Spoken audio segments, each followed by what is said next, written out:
There are moments in life that feel like standing at the foot of a mountain. The peak is distant, shrouded in cloud, and every step feels heavier than the last. Yet in those moments, something quiet and steady can begin to change everything. The decision to lift someone else. Not by heroic gestures, but by small, deliberate acts that transform the weight we carry into something shared and lighter.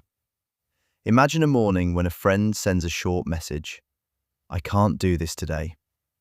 Those words are ordinary, but they are also powerful. They are a signal. They invite response. To lift someone is to answer that invitation. It doesn't require solutions or speeches. Sometimes a listening ear, a text that reads, "I'm here," or an offer to sit in silence together is enough to change a day. Sometimes a life. Lifting others starts with presence. Presence is underrated because it is simple. It means turning off distractions and meeting someone where they are. When we are present, we validate the person before us. Validation is not agreement or approval. It is recognition. "I see you" is a sentence that freezes time for someone who has felt invisible. When presence is practiced, it creates space for vulnerability, and vulnerability is the doorway to healing. Next comes encouragement. Encouragement is not flattery. It is truthful illumination. It's pointing out the strength someone might have forgotten, the small wins that have accumulated unnoticed, the courage that persisted when the world seemed indifferent. A reminder of past resilience can reignite confidence. Saying, "You handled that before, and you can handle this," is not a promise of an easier path. It is a reminder of capability. It reorients focus from despair to possibility. Practical help follows. Lifting someone often involves breaking big, paralyzing tasks into manageable pieces.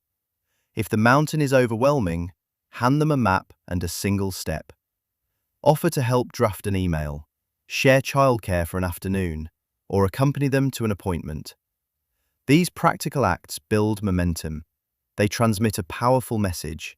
You are not alone in this climb.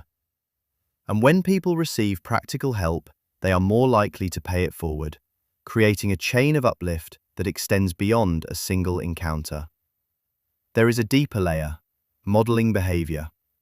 When we show how we face our own struggles, honestly, without pretense, we give others permission to do the same.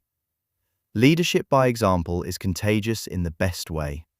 Sharing a personal setback and the way you recovered makes vulnerability normative. It says, "This is how we rise." People learn not only from advice, but from watching someone else walk the path with integrity, patience, and persistence. Another essential element is celebrating progress. Often, we wait for milestones, the promotion, the finish line, the trophy. But real lifting happens when we honor the smaller, quieter advances. The days they got out of bed, the moments they chose courage over comfort, the first draft completed. Celebration reframes progress as cumulative rather than binary. It encourages continuity and sustains effort. Finally, lifting is reciprocal. When you lift someone, you inevitably shift your own perspective. The act of helping reminds you of your own strength and capacity for compassion. It connects you to a communal rhythm of care. We become stronger, not in isolation, but in the way we support and are supported.